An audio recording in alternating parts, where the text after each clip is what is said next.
In this episode, we'll take a look at the Zhiyun Crane 2, which is a 3-axis motorized gimbal. It helps you get much smoother shots.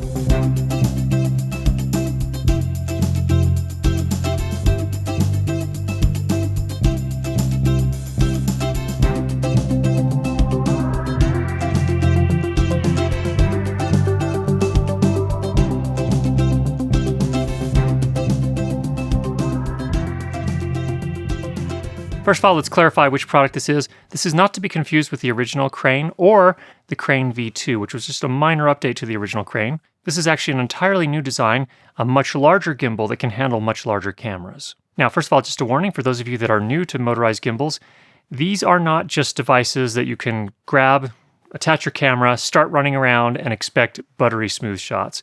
There are some things you need to do. First of all, you need to learn how to correctly balance your camera on the gimbal. You need to do some practice in terms of technique. You do need to kind of walk a little bit differently, much smoother walk, where you walk down into your knees a little bit and sort of roll your feet. And then you also need to learn how to kind of keep your arm very limber so that you're kind of separating the movement of your body from the movement of the gimbal. I often find that if your camera or your camera's lens has image stabilization of some sort, it may be best to turn that on. You'll have to experiment with yours to see if that helps or doesn't help. So you definitely need to do a little experimenting. And then finally, hang in there. It does take some practice and some experimenting and some getting used to. Once you do that, you can make some really beautiful shots. The Crane 2 comes with everything you need to get shooting. It comes with this very nice case.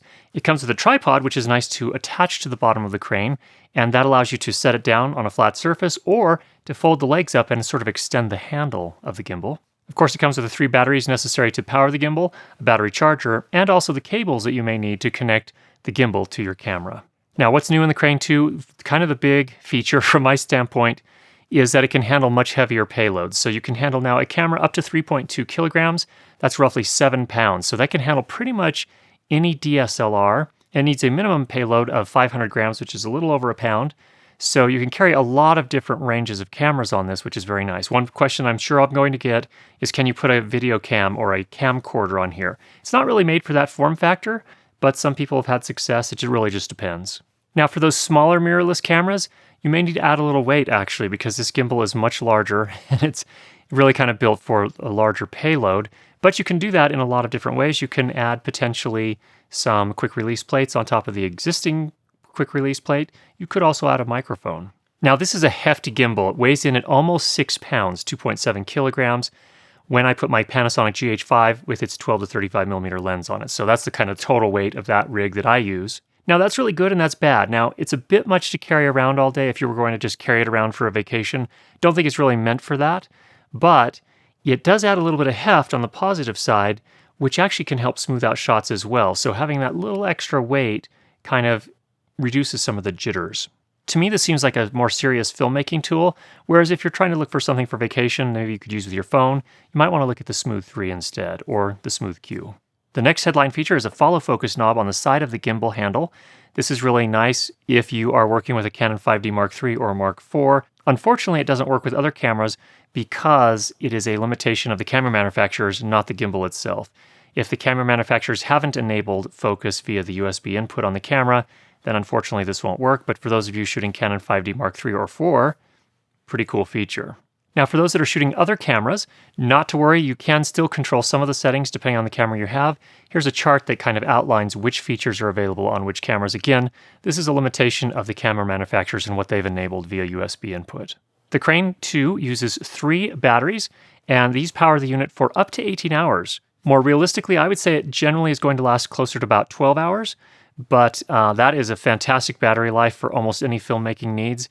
If you're going to do a full production day, that's usually about 12 hours, so this should serve you just great. Another really nice feature they've added to the Crane 2 is a quick release plate with a Manfrotto styling. So that is to say, you could actually detach it from the gimbal and actually attach it to a Manfrotto tripod head, and so it makes it much faster to switch back and forth between tripod and gimbal. Another very nice new feature on the Crane 2 is it now has an OLED screen.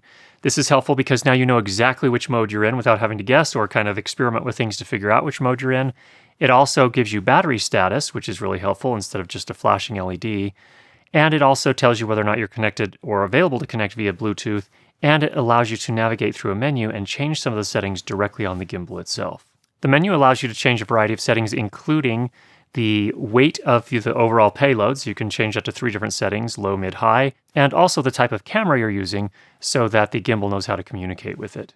The Zhiyun Assistant app allows you to connect via Bluetooth to your gimbal and do a variety of things, including calibrate the motor. So if your horizon line's a little bit off, you can recalibrate and that will kind of reset it and get everything straightened back up. It also allows you to remotely control the gimbal. So if you wanted to set it on a table, for example, or on a tripod, you could then remotely control the pan and tilt of the gimbal itself. So it's kind of cool. You can use it to follow your subject around. There are 3 main modes on the Crane 2. Let me talk about each of them. First of all is the pan following mode, which is the default mode. This keeps the horizon line or tilt axis straight, but allows you to pan to the left or right by twisting the gimbal handle left or right. You can also adjust the tilt or horizon by using the joystick on the handle. Push up to point up, push down to point down. If you're in one of the other modes, you can get back to this mode by pressing the mode button once. The screen will show a PF when you're in the pan following mode. The next mode is a lock mode, which is really one of my favorites for getting shots that look like jib or crane shots, kind of the establishing shots you'll often see in movies. In this mode, the camera remains pointed at the same place by tilting or panning to adapt to your movement. You get to this mode from the default pan following mode by pressing the mode button once. And then finally, there's the following mode.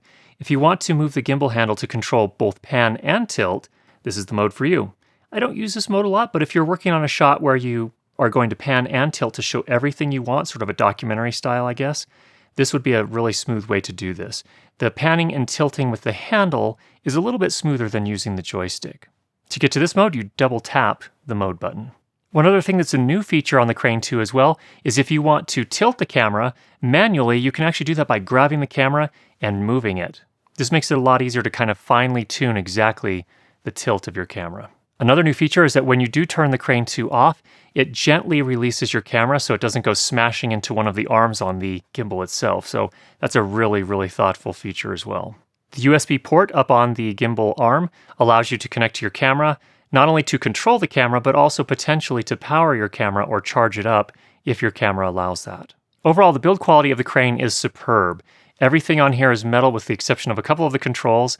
The actual dial that you can spin to change settings in the menu is a little stiffer than I would have expected at first, but it takes just a couple of seconds to get used to it. The joystick is also a plastic, but it seems like a quality plastic that should hold up over time. The bottom of the gimbal has a 3/8" tap to allow you to attach it to other devices or tripods or perhaps a monopod or things of that nature. It also comes with a 1/4" adapter, which many of our tripods and monopods have. One thing I would like to see more of is English documentation. There's not a lot of that, but I guess Zhiyun is sort of relying on, people like me to figure out how to use this and tell you how to use it.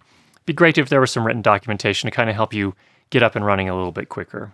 Overall, the Crane 2 is a really great gimbal for medium to larger DSLRs and mirrorless cameras. I find that it works a lot better with the bigger DSLRs, which didn't work so well with the previous Crane version, just because of the additional payload that the Crane 2 can handle. It's very well built. They've included everything you need, which is very nice as well. Again, the only things that really I wasn't thrilled about was the lack of documentation, but hopefully that'll be coming soon. And it would be cool if the camera manufacturers would update their cameras to allow you to actually use that follow focus. But even without the follow focus, I really find the Crane 2 to be a fantastic gimbal. I think I found the one that's going to work for me for pretty much all the cameras I have, except for my Ursa Mini Pro. That's a little too big for it, but definitely for my mirrorless and DSLRs. So, hope that was helpful for you. If there are any questions, go ahead and leave those down below. And if you've not already subscribed, make sure you do that. And we'll be sure to get you more great videos on how to improve your lighting and sound for video. If you'd like to be alerted every time a new video comes out once a week, go ahead and click the bell icon next to the subscribe button as well. Talk to you soon.